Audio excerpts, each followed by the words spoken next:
Matt Craig will take the CNC Boiler Sales and Service Chevrolet out of turn 2 down the back straightaway one final time. Back to turns 3 and 4. No pressure out back. The Kannapolis, North Carolina native will do it again. This time Matt Craig wins at Southern National Motorsports Park, second for Trevor. White flag in the air for Matt Craig. One final trip around the Hickory Motor Speedway. He's about 5 car lengths behind Mamba Smith. As Cody Connor closes, it's down underneath the second. About 6 car lengths now to turn number 3, but Cody Connor's going to run out of time. Matt Craig will win again in the Cars Super Late Model Tour here in the Clora Construction 250 at the Hickory Motor Speedway. Matt Craig victorious for the second time this season. 2 laps to go for Matt Craig. It has been an up and down topsy-turvy race in the mid stages, multiple lead changes, multiple leaders, and one of those leaders getting caught up in a mid-race wreck. All of that has led to Matt Craig having to fend him off on the restarts, and now he's got 1 lap left to get the job done here in the Aaron's 250 at the new Florence Motor Speedway. He'll leads the car up to the grass and off of turn number 2 and ease it into turn number 3. Matt Craig will emerge off the final turn a winner here at Florence in the Super Late Model portion of the Aaron's 250 for the Solid Rock Carriers Cars Super Late Model Tour. Hey Motorheads, welcome to Race 22 Radio. I'm Doc Love, your resident Motorhead. This is the Solid Rock Carriers Cars Tour Special Edition Super Late Model Postseason Podcast, presented by Black Acid Racing Apparel. Be sure and search them up on Facebook, the official outfitter of Race 22 Radio, and they can also get you and your sponsors that all-important exposure at the track as well. Get a head start on the artwork for 2021. Don't get left behind. Be sure and connect with them on Facebook, Black Acid Racing Apparel. You know, Race 22 is mostly known for covering the late model stock car racing action throughout the Southeast, so we decided to give some love to the series Super Late Model guys, and we'll feature the 2020 Solid Rock Carriers Cars Tour Super Late Model champion, Matt Craig, and of course he'll join us right here shortly. Just a few numbers before we crank up Matt here on the Smokin' Dave's Barbecue Hotline. 2020 Super Late Model schedule was 8 races, 5 companion events with the late model stock cars. Of course, that was Southern National Motorsports Park, Hickory Motor Speedway twice, Franklin County Speedway, and Florence Motor Speedway. They're in South Carolina. The other 3 were combo events with the ARCA CRA Super Series, and I think the ARCA Midwest Super Late Model Series. Of course, that was at Jennerstown. We had 11 of the regulars that was in the field, which is fantastic, up in Jennerstown, Pennsylvania. The 20,000 to win race. And then also the Short Track Nationals, 10,000 to win. We had 6 of the regulars in that event. And then at the Nashville All-American 400, 15,000 to win. We had 10 regulars. And by regulars, for me, you had to make 5 starts because most of those guys made up the top 10 in points anyway. So that's how I came up with the regulars, if you will. So really proud of our guys' series when they venture out to these combined events. They performed very well. Of course, Trevor Knowles winning the Short Track Nationals. We had him on the podcast just a couple of episodes ago. Bubba Pollard winning Jennerstown, 20,000 to win. Our guys were there, man. We had several in the hunt for the All-American 400 there at the Nashville Fairgrounds. Several guys had an opportunity for that. One of our regulars, Cody Connor, sat on the pole for that race. So, man, I'm really proud of our guys when they go out and see how they measure up against some of the guys, some of the scene, super late model racing scene, if you will, throughout the rest of the country and Midwest or what have you. So, really proud of our guys, doing a fantastic job. In 2020, we had 32 cars, drivers, to try to attempt to make one race throughout the season, so really proud of that. Pandemic year, I'll take it. 32 cars through 8 events, that's not too shabby. 1,275 laps of competition. Only one driver made them all, and that's Matt Craig, the champion. Cody Connor was just a couple of laps shy of that. So that's a pretty cool accomplishment by those guys. 3 different winners, 4 different pole winners, and 11 different lap leaders throughout the season for the Solid Rock Carrier Super Late Model Series. And we're going to break that down in great detail with our champion. All right, let's crank up this Smoking Dave's Barbecue Hotline and welcome Mr. Matt Craig to Race 22 Radio. Welcome, champ. Hey, thanks for having me on tonight. Oh, man, it is a delight to have you here. Super late model. We're talking super late models tonight, so you are our grand champion for the last 2 years, and we'll get into that right here shortly. But don't forget, Smoking Dave's Barbecue is located in Roxboro, North Carolina. For the next time you want real barbecue, tell them old Doc Love from Race 22 Radio sent you. Real barbecue, real flavor. He's the best. I love it. And be sure and click on all their social pages for upcoming specials like all-you-can-eat ribs on Fridays in November. Smoking Dave's Barbecue, Roxboro, North Carolina. As we said on the Smoking Dave's hotline, we got Mr. Matt Craig out of Kannapolis, North Carolina, 21 years old, driver of the number 54 CNC boiler, sales and service, super late model, and pro late model at times. Matt, congratulations on back-to-back championships. Was one any harder than the other? Yeah, 2019, we had it locked up going into the last race, and all we had to do was start the last race. So that wasn't too bad. That was pretty much no pressure. And then this year, we had an 18-point lead going in, so still pretty good margin, but bigger. You know, we ended the season on the All-American 400, and you know that race brings a lot of cars. So they started 36 cars, I think. So we still had to run pretty good, and we ended up getting it done and finishing in top 10 and able to get the championship 2 years in a row. So that was pretty cool. Yeah, that's a lot of pressure on the super late model guys. If you want to run for the championship, not only do you have the tough competition on our regular guys, you got to go to races like up in Pennsylvania, Nashville. Where's another big one? Bristol. That was another one Bristol, yep. that you race with all the national headliners and super late models. So, and those are points races for those guys, and it's a cumulative race of different organizations. And what I wanted to ask you as we get started here, or not ask you, but what I wanted to say, well, congratulations. He got engaged October 4th. You popped a question to Miss Rodriguez. Adriana, did I say it right? Yep, that's right. All right, so I won't be getting a text from her. Get it right, mister. Yeah. Well, no, congratulations, right. buddy. Thank you, man. It's been a long time coming, kind of. About 5 years we've been together, so it's good to get that settled up. Now, how did you do it? Was you romantic-like? Did you come up with something special, or was you working on a race car? Oh, yeah, by the way, here's this. No, I mean, I tried to be a little bit more romantic. I don't really get that way too often, but I tried. Have we set a date yet? I mean, I need to get my vocal cords ready to come sing at your wedding. We're gonna wait a little while, probably sometime this time of year next year. Okay. Well, all right. Well, that's good. Well, we'll be looking for those announcements. And speaking of announcements, before we really get into this, Matt, we're going to talk a little bit about late model stock car racing. Have you ever driven a late model stock car? I have not yet. And do we see a late model stock car in the near future going racing for a special event?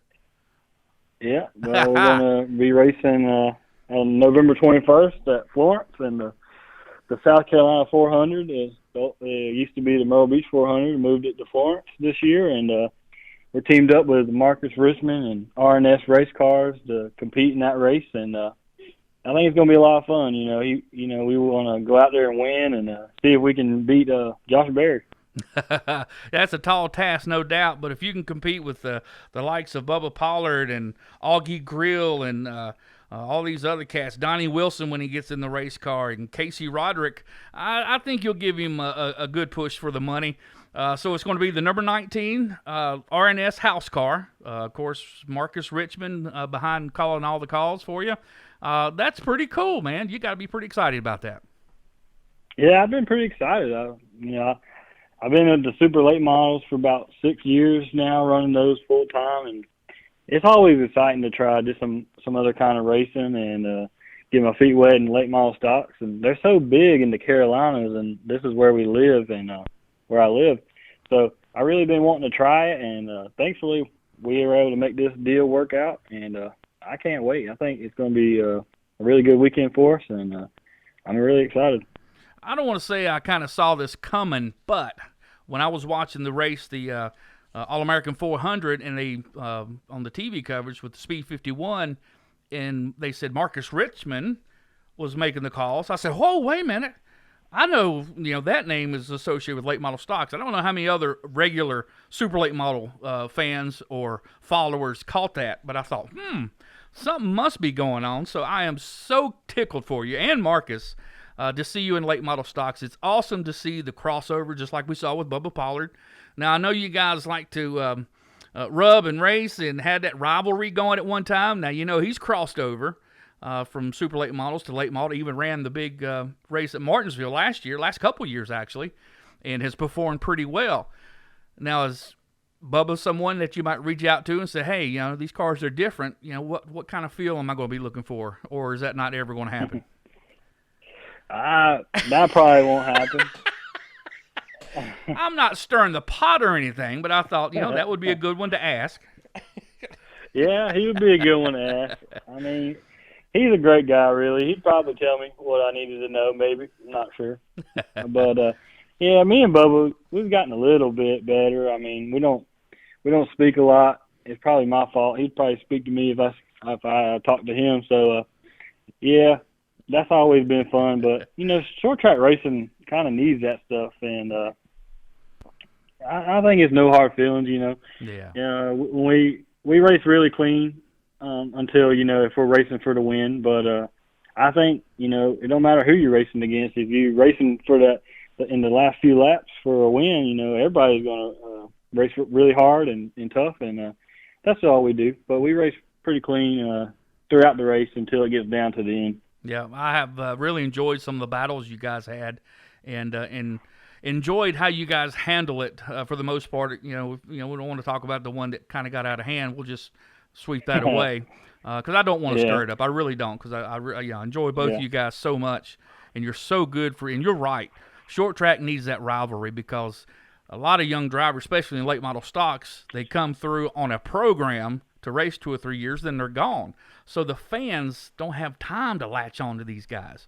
So the super late models, and for the late model guys that stay in late models, like your Lee Pulliams and Philip Morris and Peyton Sellers and drivers like that, those are the ones that get the most of the fans, and that's where that rivalry comes from. So it is a healthy thing for you and Bubba to have that rivalry, because when you show up at a track, there's always a dozen that you got to race, but everybody's looking at both of you guys. So both of you have your fans. So that's I think is very healthy for racing, for short track racing. Now let me ask you this before we move on. All right, you got you and Bubba. All right, if it's a rivalry, one guy has to be the good guy, one guy has to be the bad guy. Which guy are you? I don't know. I mean, that's hard to say, I guess.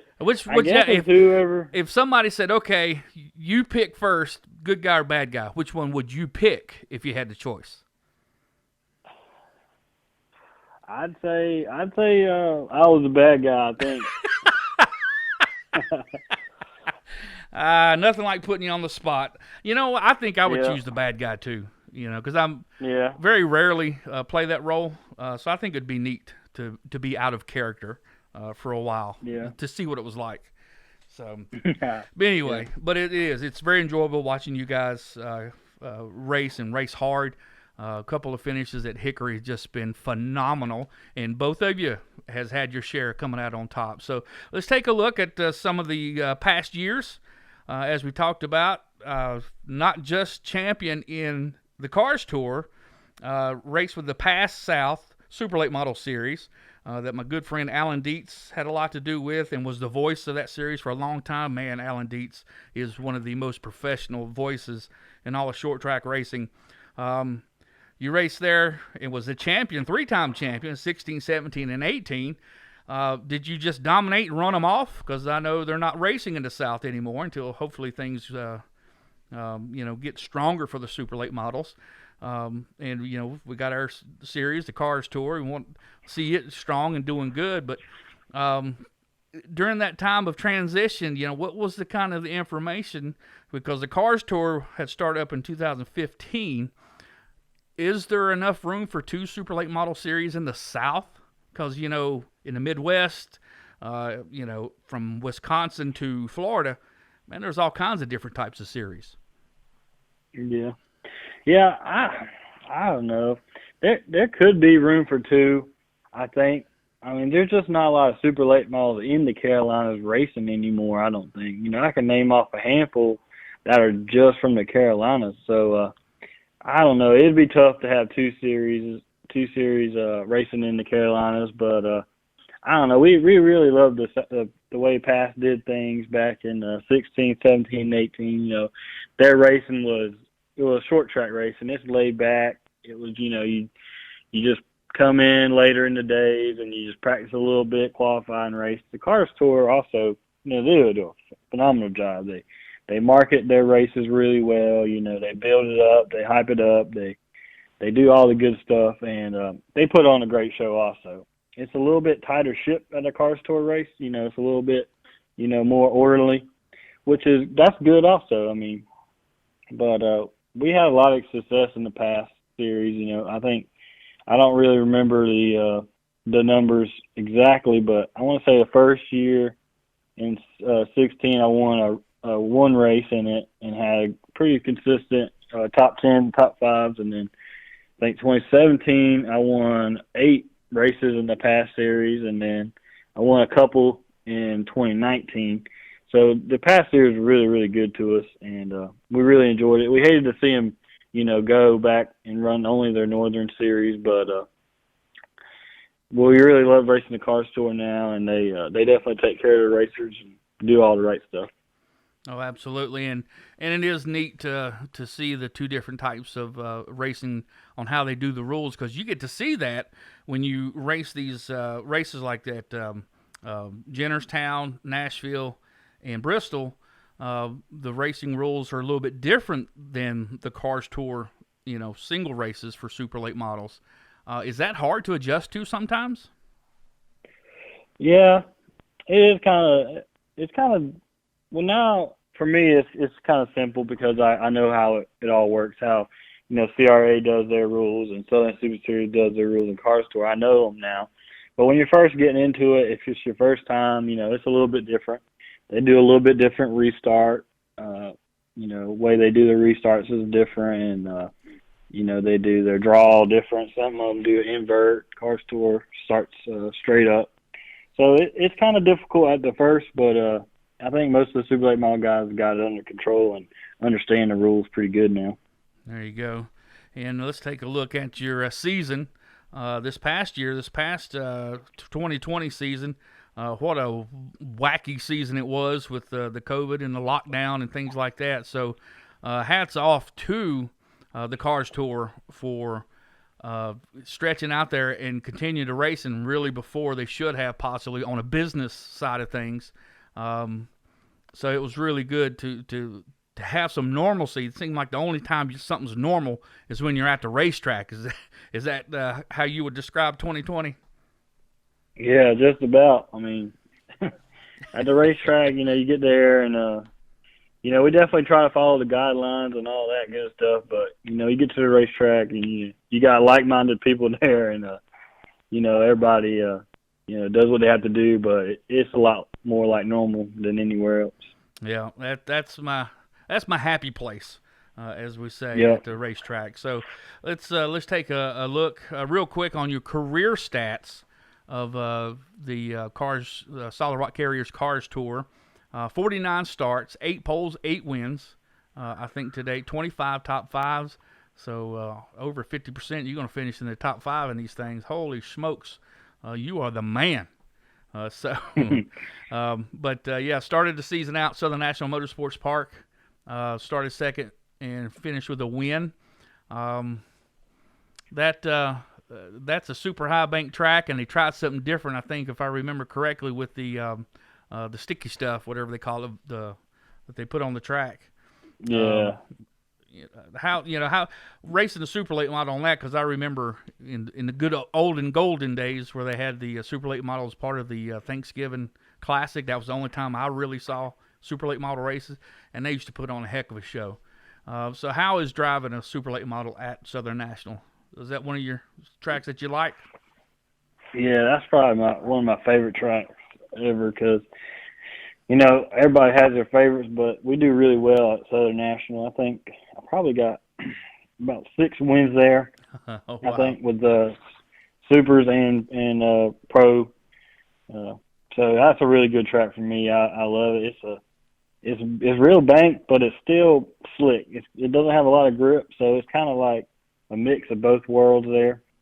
And I really like the tracks that are real slick, and you have to really work the gas and the brake pedal, and that's something you got to do at Southern National. Is that one thing that is like a draw for the super late model guys? Is that it's more than just trying to keep the cars and the fenders on it and stay out of trouble until 25 to go, until it takes 20 laps to pass somebody in a late model stock car? Is that one of the things that really draws the guys to super late models? You're working in there. You got to throttle control. You got to keep that right rear on it, and then these guys are so fast sometimes at some of these tracks. Aero does play a part, man. Is that different style of racing where you got to manage it a whole lot more? Is that kind of some of the draw for super late model racing? Yeah, I think so. I mean, at the supers, I think they have about 200 more horsepower than a late model stock. Wow. So I don't know for sure what the numbers are in late model stock motors these days. I'm sure they change. They get more and more, just like we keep getting more and more. But yeah. But the more horsepower, you have it there, kind of in the bank. Like, for the first 3/4 of a super race, you don't use all that power you got under the hood. But late model stock race, I think they kind of have to use it all most of the race just to keep up with the pace. And if you think you're in the middle of a super race and you're 10 car lengths back from the guy that's leading, and you can just put the pedal down and you can catch him in 2 laps because he's only running half throttle. And I think the late model stocks, they just race harder throughout the whole race than we do, because if we ran hard in 25 laps, we could be down to the quarters almost on the right rear at some of these tracks. Y'all be out there looking like dirt tracking, wouldn't you? Yeah. Well, you started out the season with a bang, 10,000 to win, and got that victory. So that was awesome. And then we had a break. Finally got to go racing back in June. After that was March 7th. We were at Southern National Motorsports Park. Then came back to Hickory. That was 150 laps. You led 147 of them. So. And then that's when that finish came down to the end, man. You guys were side by side. And I liked how you guys, when I mentioned earlier, how you guys handle it, because you said, hey, he didn't touch me. It was my fault. I was, we were racing hard for the win. And so, man, you guys put on a heck of a show, you and Bubba, at that race. Man, that was awesome. Yeah, that one still stings a little bit. That was we was leading, and I think like I was talking about a minute ago, I think I used my gas pedal a little too much, a little too soon, and the Bubba was a little bit more patient than I was, and I used up my tire, and then he started catching me there last 10 laps, 15 laps, and then we ran probably, I can't remember, probably about 6 or 7 laps side by side. Yeah. And we got the white side by side, and off of 2. We kind of door banged going down the back straightaway, and my car got a little loose getting into 3. I ended up spinning out, did a 360, and I think I finished 3rd. But that was a heck of a race. Bubba, he ran me clean. It's white flag side by side. There's, I don't know, you can be a dirty racer. I mean, as long as you don't, deliberately spin somebody out. I mean, whatever is going to happen is going to happen. That's just hard thing. That was I thought it was an awesome finish, and it still stings a little bit. I think I could have done a couple things different and been able to squeeze that one out with a win. Yeah, that's one of those that you are definitely taking notes for the next time for that situation, right? Yeah, oh yeah.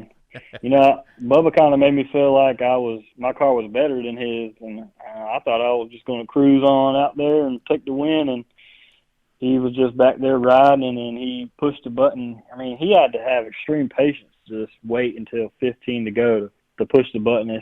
It's really hard to do that. So he's back there playing possum. Yep, I think so. Oh, that's awesome, man. That's awesome stuff. And, you're right about late model stocks. It's almost like, cup racing at Talladega, drafting, man. You can't lift because it's all about momentum.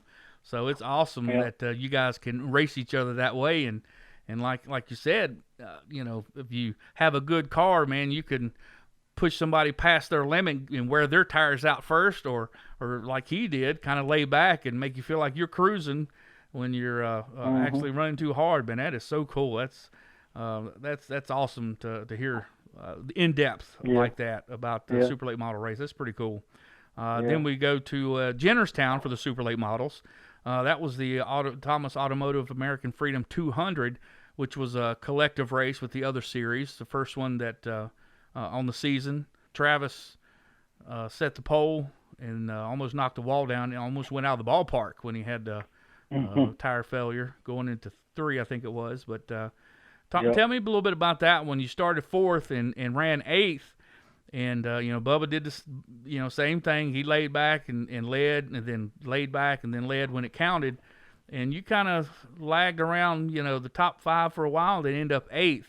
That wasn't the first time you've been up here to Jennerstown, or was it? Yeah, that was the first time Gotcha. Being there for me. And we took a brand new car up there. It had the new style body on it. And like your late model stock guys, most of them are switching to it, and some of the super late model teams are a little weary about switching over. There seemed to be I know it's crazy to talk about it, but in traffic with that body, it just seems like your car gets so tight in traffic, and that's what happened to us at Jennerstown. We led there early, inside the first 30 laps, I think, and car was amazing. I thought. I told the boys on the radio, I was like, "We got a good piece.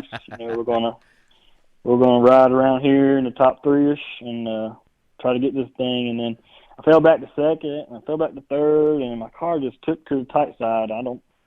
We adjusted on it under the pit stop, but it just never was like it was in practice and the beginning of the race. So not sure. Everybody's still a little worried about that new body on the super late model, just because of that reason, getting tight in traffic with it. Yeah, and when it came out, everybody said I was crazy, especially late model guys. Oh, I don't know. I don't think it's going to be a big difference. Well, I'm going to tell you. If it's shaped different, it's going to feel different. I don't care what you're racing. And the speeds you guys are going, I absolutely believe that that's going to come into factor. And I think you kind of, discovered that up there when you got in traffic, because that's a fast track up there, isn't it? Yeah. Oh, yeah, that was a real fast track. I think we were averaging 115 or so around that track. I could be wrong, but we was getting pretty fast around there, and real high speed, a lot of throttle, a lot of grip in the track. So, yeah, it's definitely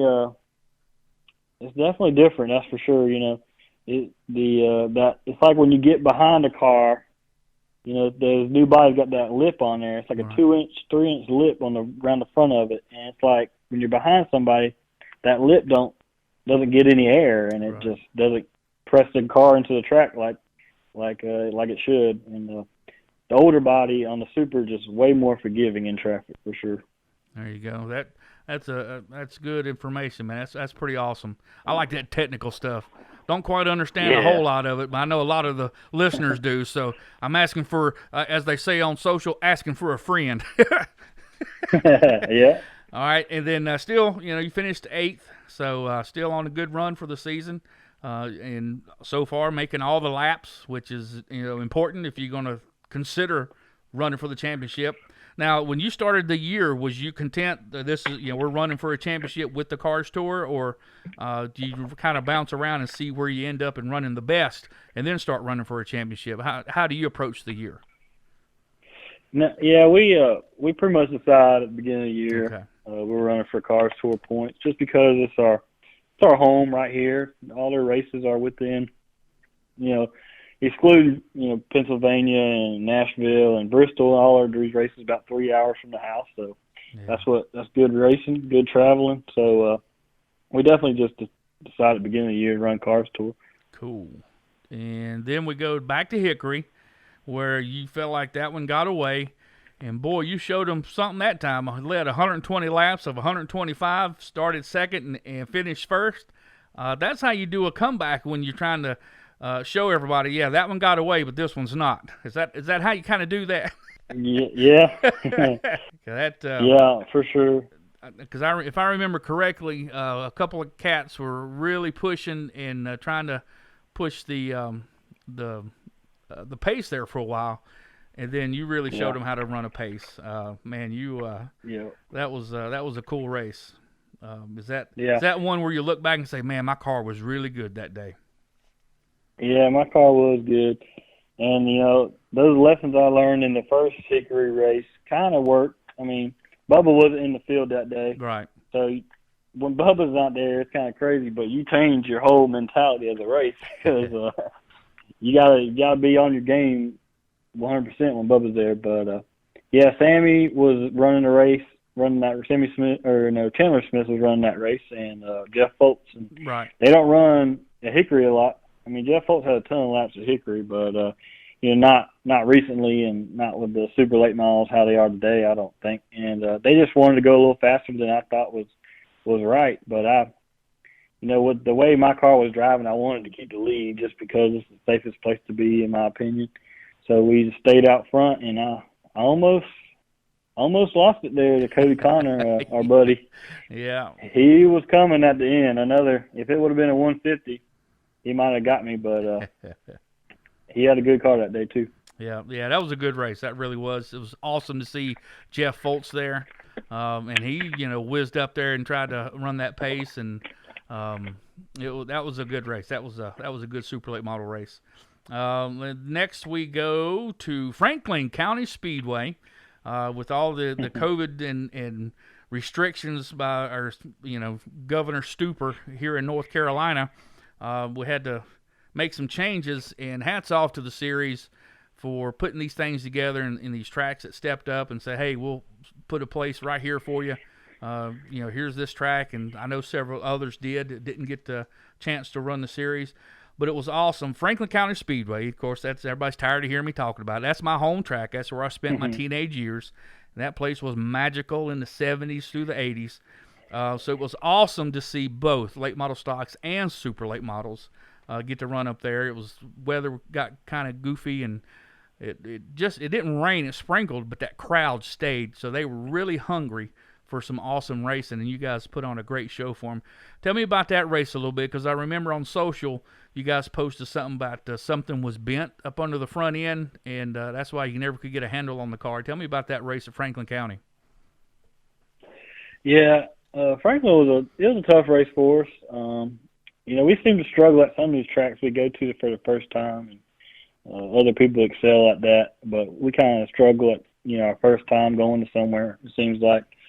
But it was a decent race for us.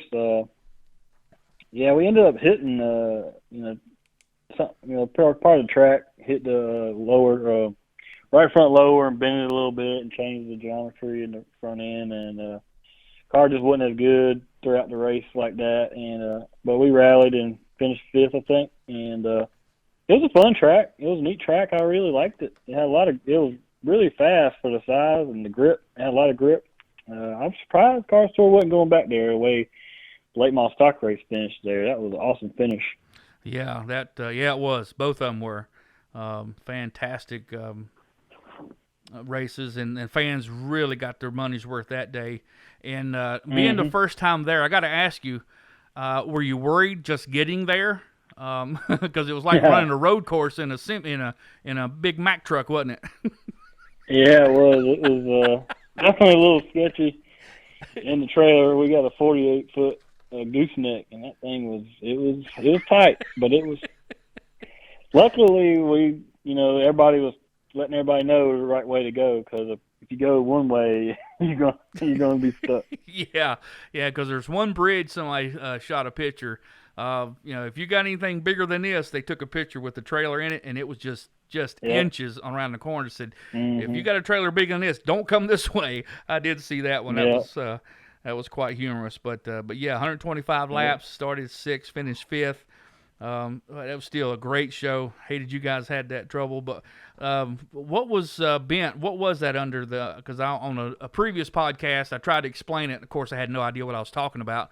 Was it part of the A-arm, A-frame, or something like that? What was bent up under the front? Well, we had a little bit bent in the suspension, but my dad did post that picture of the door bar. It's just, that's just body bracing on the right side of the car.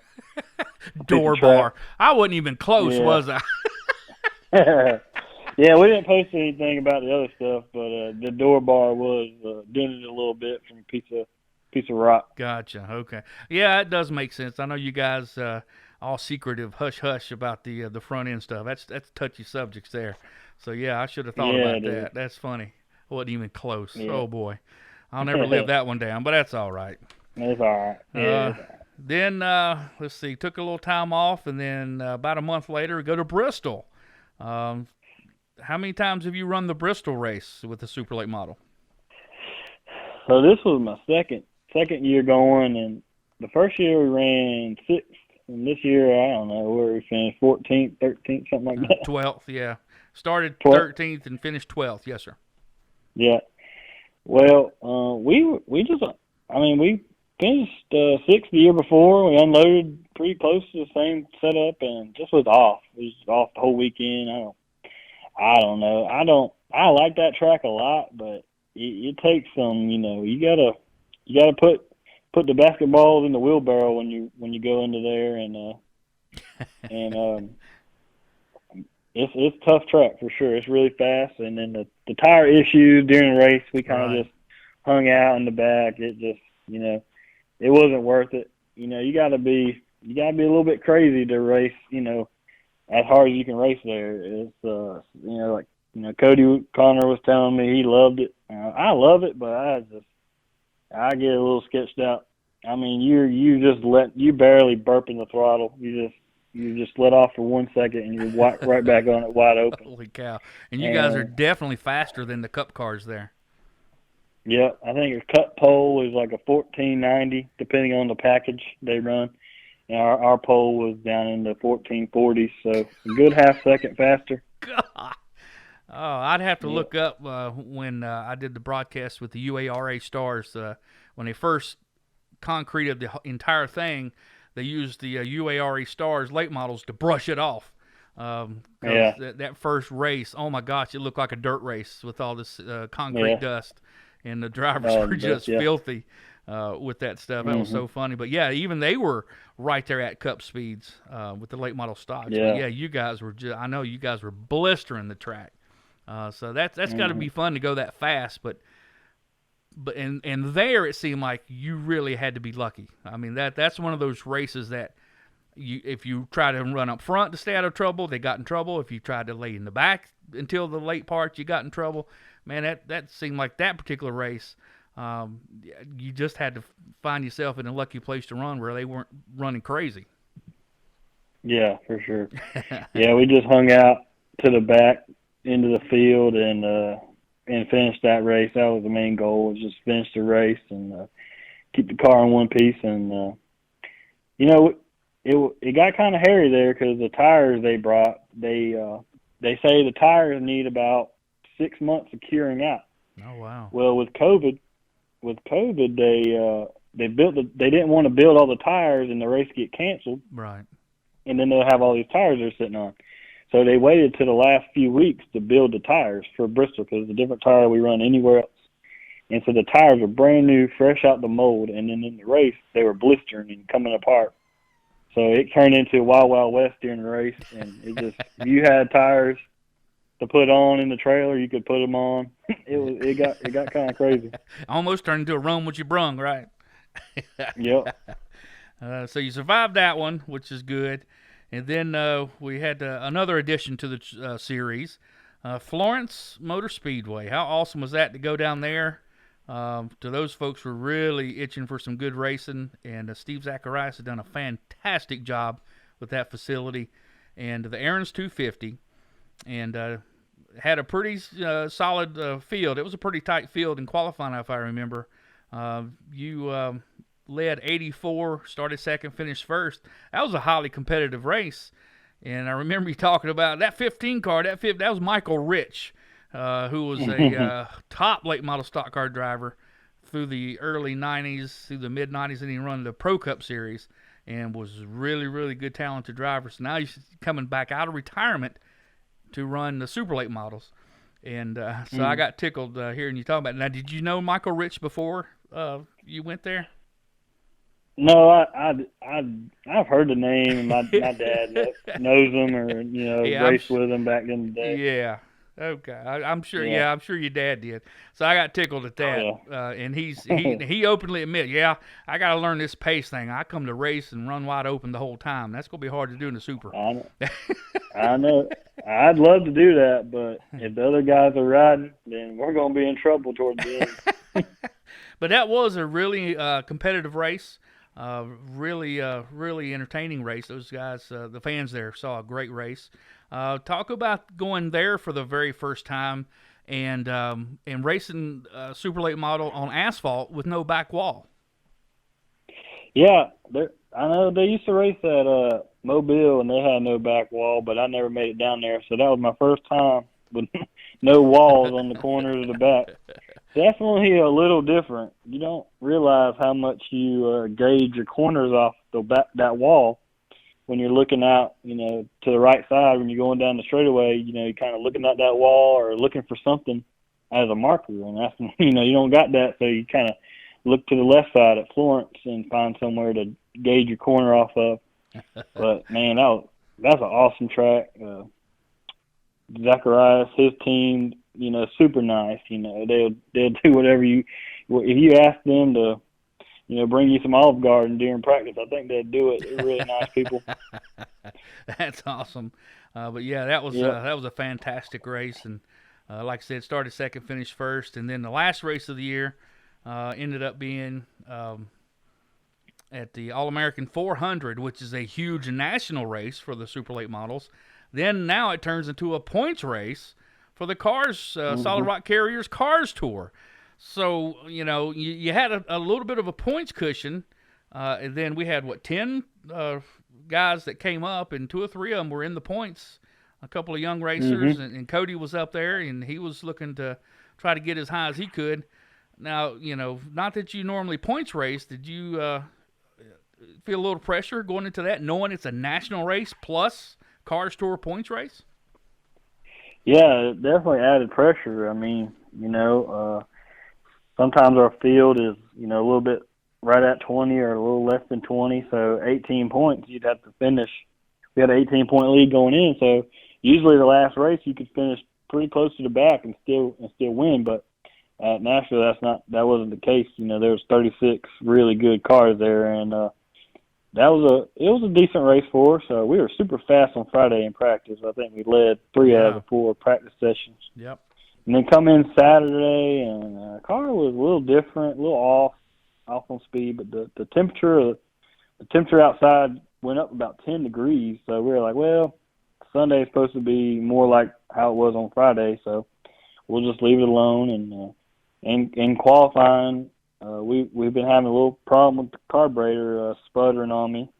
Coming off the corners when I would hit the gas wide open, the carburetor would sputter. And that was a little technical issue we had to work out, but it did that in qualifying, and so we qualified 13th, and then, we started the race right in the middle of the hornet's nest, and, we're trying to run for these points. So we had to, take it easy, and I think we worked our way up to 8th place, and had a pit stop, got tires, and we're going through 1 and 2 one lap, and I come off the corner, and the front of the car just went really high in the air. Left front shock ended up breaking, and some of the shims inside the shock broke, and the shock was basically dead, so there wasn't any rebound in there to hold the car down. So we had to ride around for about 75 laps like that, and we ended up staying on the lead lap somehow. I think the leader was, right behind me, right on my bumper when we got that caution. So we got a lucky break there, was able to fix the car, and then we rallied to finish 10th and clinch the championship. And I really love Nashville, man. That's a really fun track, really good track. Yeah, you had won there earlier this year, didn't you? On a pre-race for the All-American 400. It was some kind of special event, wasn't it? Was that at Nashville? That was at Nashville. That was a CRA series puts on a big race there called Master of the Pros, and that's right. The winner gets a green jacket like the Masters in golf. And I've never been there in the pro car. They had 30-something. I think it might have been 40-something pros showed up, and we were able to win that race. And Nashville's a pretty good track for me. Yeah, that's outstanding. That was with the pro late model, and you win this green jacket. And I guess the tailors that present that jacket always expect some little kid about 15, 16 years old that don't weigh 100 pounds. Little birdie told me it was a little tight fit there for you. Yeah, it was. They told me the Bubba had won that race the last 2 years in a row.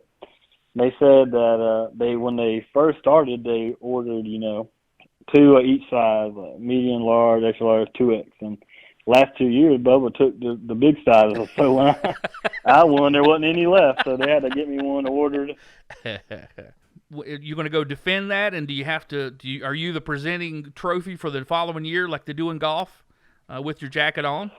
I don't think. No, I don't think they do that. Bubba wasn't there and presented me the jacket. I want to see a picture with you in that jacket. I want some good photos and some footage with you in that champion's jacket, man. That's pretty awesome. Oh man, I gotta bust it out the picture frame. I got it framed and put it on the wall. Oh, that's awesome, man. I didn't figure I'd wear it that much, but it's pretty cool. Really cool deal they got. That's cool to do all the racing that you do and see the different trophies for like the big races and different trophies that different races and facilities hand out to the winners. So that's neat in your trophy room to have a jacket or rattlesnakes, whatever, or all these other things that the super late models and pro late models races have. So that's pretty cool. I think that's awesome that they did it that way. And that was at Nashville with the pro late model. So we wrapped up the season. We were joined by Matt Craig. Now, do you like being called Matthew or Matt? It doesn't matter to me, but I like Matt. Yeah, see, my oldest son, Matthew Love, but he likes to be called Matt. Yep. So I always figured I better ask. But we're joined by Matt Craig here on Race 22 Radio on the Smoking Dave's Barbecue Hotline. Don't forget, podcast brought to you by Black Acid Racing Apparel. Search them up on Facebook, the official outfitter of Race 22 Radio, and they can also get you and your sponsors all that important exposure at the track as well. Get a head start on your artwork for 2021. Don't get left behind, folks. Be sure and connect with them on Facebook, Black Acid Racing Apparel. Now, when you jumped into a super late model, back years ago, how old were you when you first started racing super late models? I think I was 15. I actually jumped into before Cars Tour turned into super late models and late model stock. They had the Pro Cup cars, right? And I actually ran the last year of Pro Cup cars. Wow! And I think I was 14, and I was 15 in the super. Good Lord! And did you, like Cody? I had previously had a podcast with Cody, Cody Connor, the Tiger Man. Yep. He went from Bandoleros straight to super late models? You know, what kind of path did you go? Yeah, I did go-karts I think I started when I was around 6 or 7, and then I did a little bit of Bandolero, not much, and then Legend car, then the Pro Cup car, and the Super. I didn't run Pro late model until, a few years after. A lot of people start out in the pros and then go to the Super, but we kind of skipped that step. And a lot of guys are doing that now. I mean, it's amazing. They keep getting younger and younger, but the talent pool is incredible. Some of these young racers. You mentioned, through our talking, Cody Connor. You said you keep referring to him as your buddy. What did you think about him sitting on the pole up there at Nashville for the 400? I thought that was fantastic. That was awesome. Yeah, Cody, he talks. He's a talker. He likes to talk. He talks to me at the racetrack. Yeah. We only live about 10 minutes away from each other. He cuts my grass. Cody cuts. We'll shout out for him. There you go. He cuts my grass, talked about that. Talked about starting his own little business. Man, he's a sharp little fellow. But now, have you raced against him for a long time? Before super late models, and I guess you've raced against him for a long time in super late models. Yeah, I raced against him in super late models, but I didn't see him before that. I think we were in Bandoleros a little bit different times. Yeah, he tickles me. He's a good kid. Now, do you offer him a little help? You kind of take him under your wing and give him some guidance at the racetrack when you guys are racing together, or you just kind of keep to yourself? Yeah, I don't know. We kind of keep to ourselves. I mean, I think, he's been doing it a long time too. He got a pretty good handle on it. But I get when we go to a new track like Nashville and Bristol this year, he sent me a little message, and I just told him a couple things, pretty generic. I told him I didn't know the secrets, but this is what I know, and awesome. That's awesome. Yeah. Now, big races. It's time for that time in the year where you got a lot of big races, and nothing's bigger than the Snowball Derby. Is that where all your focus is now? Getting ready for that coming up in first weekend in December? Yeah, first weekend in December, Snowball Derby is pretty huge. I mean, that race is, you never been, you need to make it down there, and if you're going for the first time, you need to be there on Friday night for qualifying. If you've never seen it, never been a part of it or witnessed it, you really need to get down there and witness that. It's intense. I mean, there could be 60 super late models there, 70 almost, and everybody's going for a top 20 spot to lock into the race. So that puts a lot of guys outside the race after Friday night. And the atmosphere is like nothing I've ever been a part of. It's so intense. It's under the lights. You got your car set up just for 2 laps. You can do whatever you want to it inside the rules, obviously, but it's the fastest super late models around down there. And if you can qualify in the top 20 at the Derby, that you're really doing something. And that race is like pulling up to the racetrack on Sunday is like pulling up to Charlotte Motor Speedway on Coke 600 night. It's just campers and cars everywhere. Sometimes they got a plane flying around with a banner on it. It's really a big deal, and I'm excited for it. And hopefully we got our car a little bit better than we did last year. We qualified 7th last year and got off on the tire sequence and struggled a little bit in the race. But it's really hard to go down there and win it in your first try. A lot of guys have been trying for longer than I've been alive to win that race, and you really need to get down there and see it. In our neck of the woods is late model stocks, and the marquee event is, of course, Martinsville, and it goes back to the early 80s when they started featuring a race just for the late model stock. This race goes back to 1968. So, this is the creme de la creme. This is the one that you want to win as a super late model racer, no matter where in the country you race, because they'll come from all 4 corners of the country to race. Mm-hmm. That's got to be cool to be a part of that. And now it has really morphed into the marquee event for fans. because the fans, it's like, from what I've been told. Now these are stories. Now I can't say, nor will I confirm nor deny that I know what they're talking about. But they say people camp, and the atmosphere can get like they talk about in Talladega in the campground. So they say they have a really good time out there. Yeah, I'm sure they do. We're always busy racing, and everything wraps up 7 o'clock at night, and you gotta be back there at 8 o'clock in the morning. So I don't get to venture out to the campground, but I'm sure they're having a heck of a time out there. Yeah, and I mean, you look at some of the names that have won it through the years. Kyle Busch, 2-time winner. The guy that won the most, Rich Bickle Jr. I mean, if you're an average short track fan, everybody knows that name. Gary St. Amant, Tammy Jo Kirk, Jeff Purvis, Butch Miller. That's my all-time favorite short track racer back in my teenage years. When I was in the Air Force, I was down there and got a chance to actually go watch him race, and really wasn't really paying attention to outside of the short track racing from other than where I grew up, going back to Franklin County from time to time when I was in the Air Force. And I was down in training at Herbert Field when I was in the Air Force during that time, during the winter, right before Christmas. And they talked about the big race coming up. And I heard a commercial that said Butch Miller. I said, well, I'm going to go. Everybody else went bar hopping. I went to the racetrack, and lo and behold, he won while I was there. I thought that was the coolest thing ever. That impromptu, had no idea what was going on, didn't have no idea how big it was.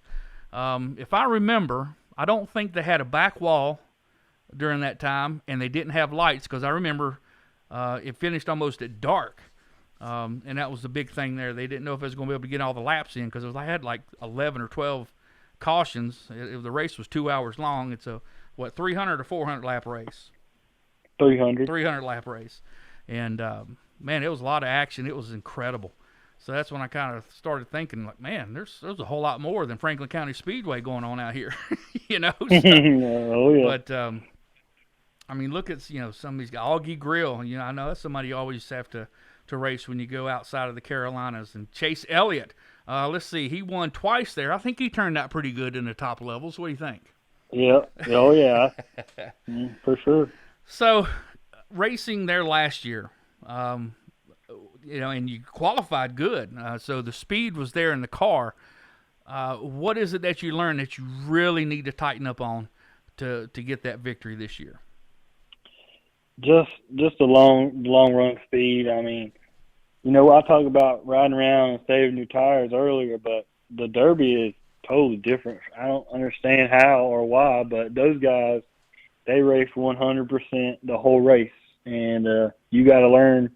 You got to know how to run 100% the whole race, and keep some tire on it, and keep track position. And you got to get lucky with how. Well, you kind of got to have some strategy, because you got pit stops, and you got to put tires on. You got to decide when you want to put them on, when you want to do what adjustments you want to do, because you do transition into the night. So you got to keep up with the track, and then you got 30 cars out there laying rubber down and track changes. And I think our problem was we just didn't stay on top of it. We got behind on adjustments, and the car wasn't as good as we needed to be on the longer runs. And I think this year, you got to focus on running 2 quick laps most of the weekend just to get into the race. And then you get in a race, and you're like, oh, great. And then you're like, uh-oh, what are we going to do about the race?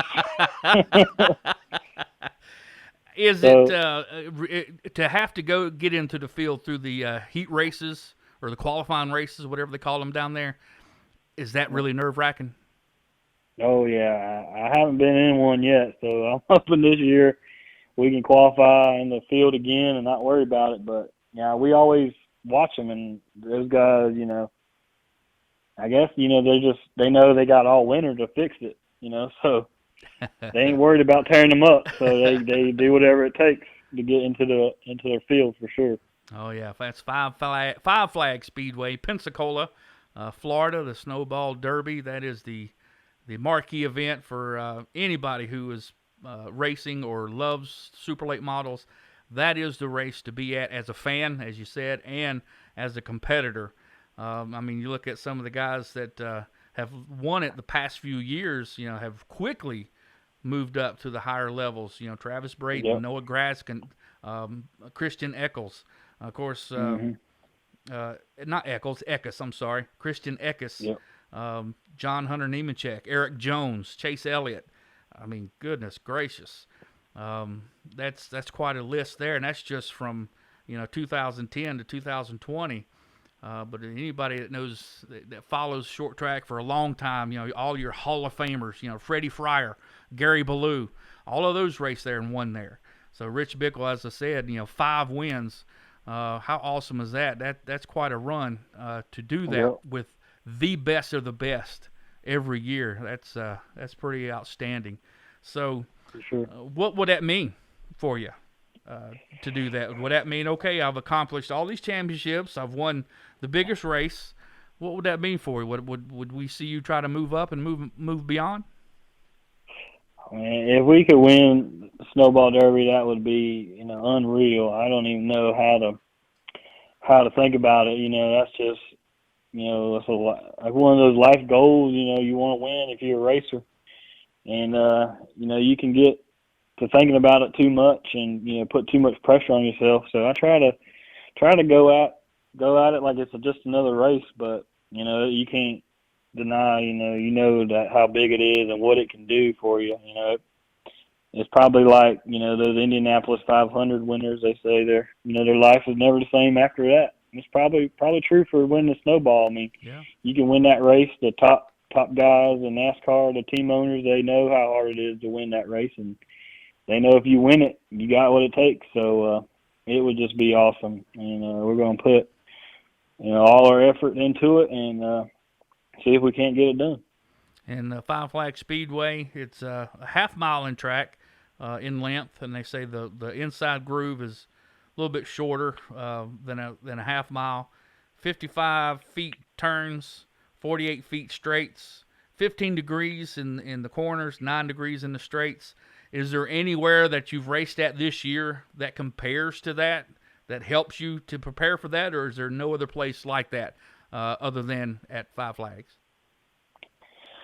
There's really not any other tracks like it that I've been to. I mean, at Pensacola, the corners are longer than the straightaway, so you can just carry so much speed through the sweeping turns that you hardly touch the brake pedal. You just carry a ton of speed through the corners, and it's unlike any other track.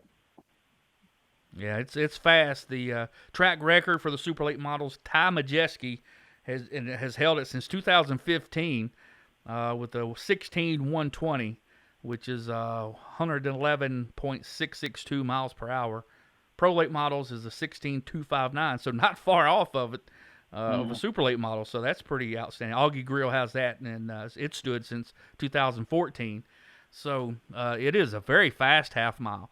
So, if you race, you want to go fast, and that's a place is that a place that you feel the speed? Some places people say, I don't really realize I'm going that fast. What about this place? Yeah, you feel the speed pretty good bit there, especially when, you're getting you're in the race and you're around other cars. Things are happening pretty fast. You got to have a good spotter, because I know they put the kibosh on hiring some of the upper level pit crew, because that would cut down on cost. These guys were spending an absorbent amount of money on crewmen, so I think Tim has cut down on that. I don't know how they manage that or control that, but a spotter, when you get a big track like that or a fast track like that, a good spotter has got to be very valuable. Oh yeah, They used to do live pit stops, just like NASCAR, full speed pit stops, and teams were hiring the Cup guys, right, Cup pit crews, because their season's over. They came down, make a little extra cash, and I think they were getting around $5,000 for a crew, so it was a lot of money. And now they do controlled caution, so you can't lose a position in the pits. I know the fans really love the live pit stops. I do too, but it's just, times these days and how races are, you can take $5,000 out of spending. That's a lot more money in your pocket. And so that's a good call. And, It would be nice if everybody would just use their buddies. You know, if you could just throw a crew together and practice a little bit and go down there, that'd be a whole lot of fun. But yeah, a good spotter is a real key in any race, and then just gets bigger in the bigger races. And I got a good spotter, Sean Treadway. We've been working together for it might be 4 years now, and he's right on top of it. So I got that one all covered, and. Yeah, Sean's a good guy, and plus having him on the team, man, if you guys have any type of radio issues, he's a pretty cool cat to have around. Yep, he works at Racing Radio That's right. full time. And That's right. he gets it done. The official radio brand of Race 22 Radio.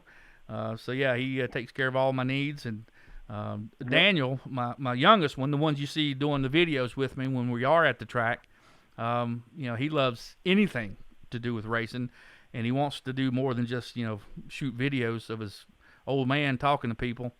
He had opportunity to be a spotter a couple weeks ago, the week before the big 30,000 late model race, from a buddy, Boo Carlisle, raced street stock at Greenville Pickens.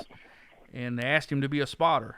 And he loved it. He thought that was the best thing he's ever done. And they had said he did a real good job. So now that's what he's wanting to do, is be a spotter.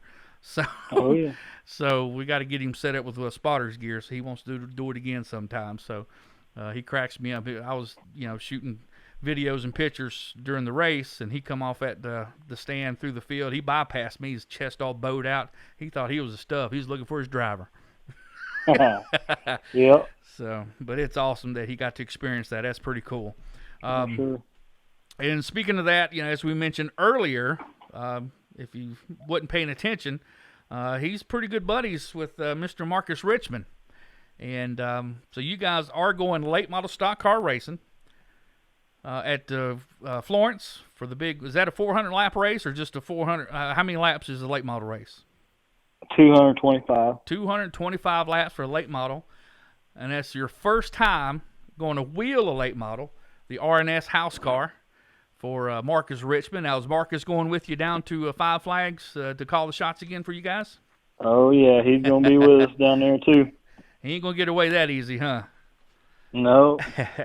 So that's awesome that Matt Craig, Super Late Model champion, last several years with the Solid Rock Carriers Cars Tour, is going to wheel a late model stock car at Florence Motor Speedway.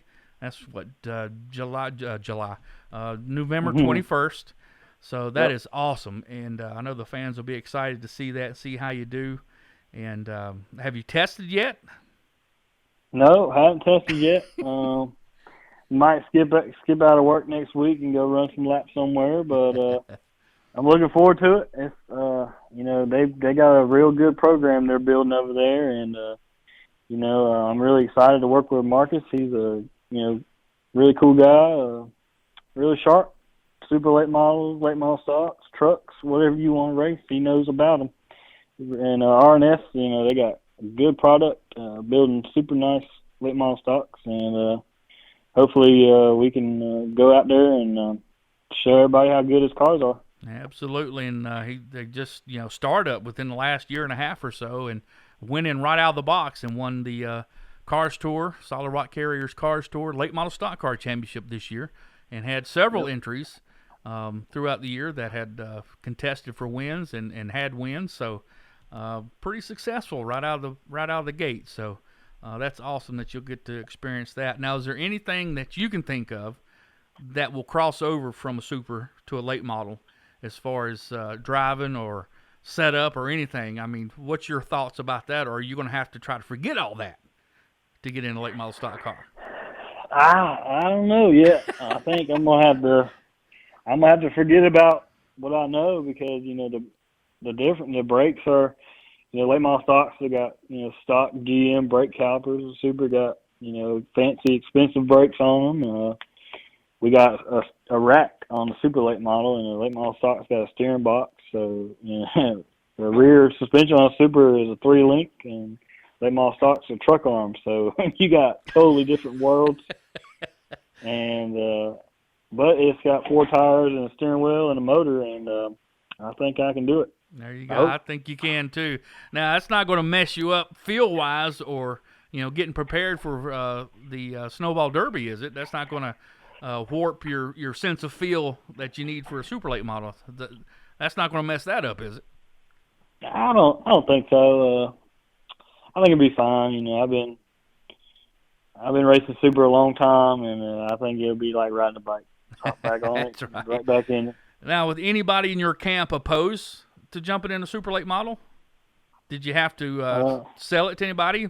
Maybe your sweetheart, Adriana? Oh no, she don't care.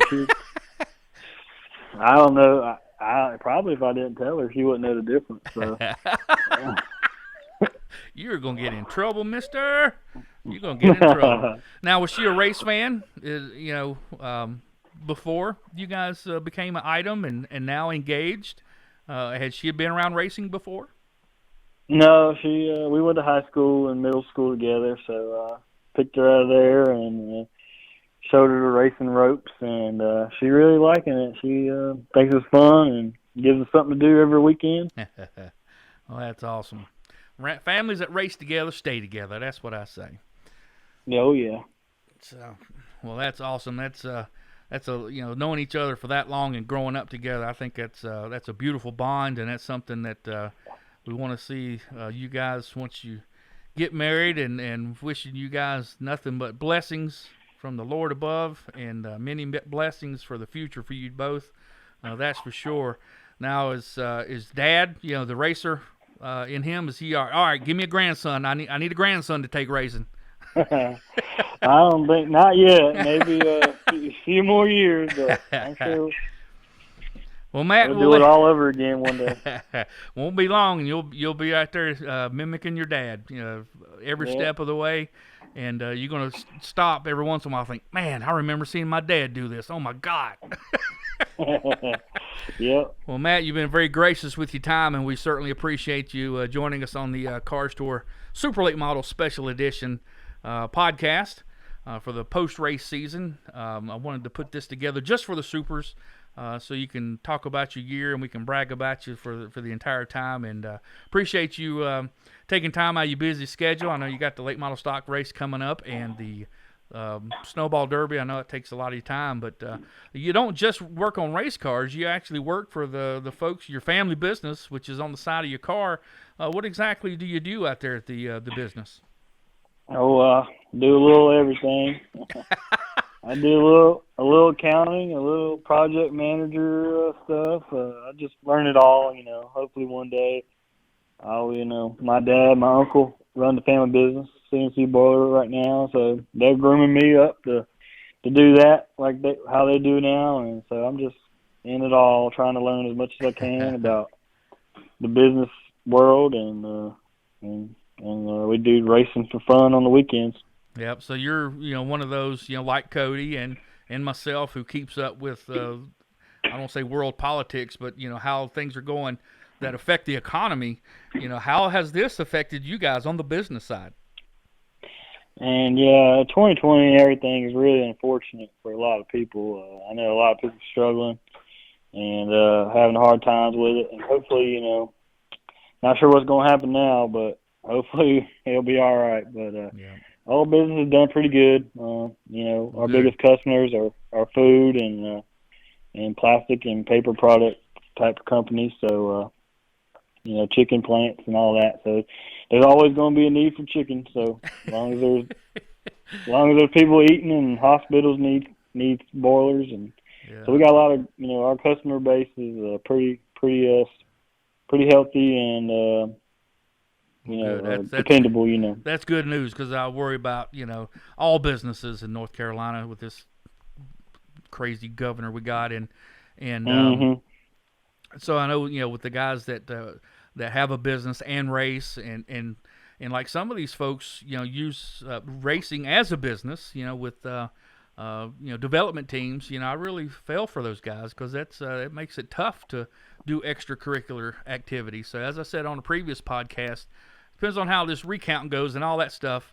We may be hurting trying to get some extracurricular activity in the future. So hopefully it'll go the correct way and the honest way, so we can continue our freedom and, Yes, and sir. businesses will strive. And so I do. I pray about all the business, especially the folks that I've gotten to know that I know have businesses and depend on it. And man, it's got to be frustrating on how some of the things gone in the state with the business, but hopefully it'll be headed in the right direction, and at least you still get to go racing, get to race that late model stock car. I know you're excited about that. It's going to be so much fun, and I'll be keeping up with that for sure. And then the Five Flags Speedway, Snowball Derby. So I know that'll be on Speed 51. I'll be watching. A little too far for me to go yet with some of these medical things I got going on. So, but maybe next year we can be there for that. But I'll be watching, that's for sure. So we want to wish you the best at Florence in the late model stock car, RNS house car, late model stock car for the first time for Matt Craig, and then down at the Snowball Derby. What kind of trophy do they have for that? I don't even know. It's pretty big. It's just a big old gold trophy kind of. It's got a big old snowball on top of it. It's got all the names of the winners around it. Oh, so that's it's a pretty awesome. cool deal. That's kind of like hockey, man. So, Yep. like, after, if you do win it, you got to take it to all these places. You got to take the trophy with you everywhere you go, right? Like in hockey? Yeah, maybe. Well, Matt, you've been so gracious with your time, and I certainly appreciate it. Was there anything that we needed to talk about that I missed? I don't think so. I think we got it all covered pretty good. Well, good. Stay tuned for the Solid Rock Carriers Cars Tour banquet announcement coming up in the very near future on carsracingtour.com and race22.com. And don't forget, keep your ears peeled. This podcast and the House Calls with Doc Love is going to be on all your favorite podcast platforms in the very, very near future, so be sure and look for that. And we also would love for you to subscribe to those. I want to thank Matt Craig for taking the time to chat with us.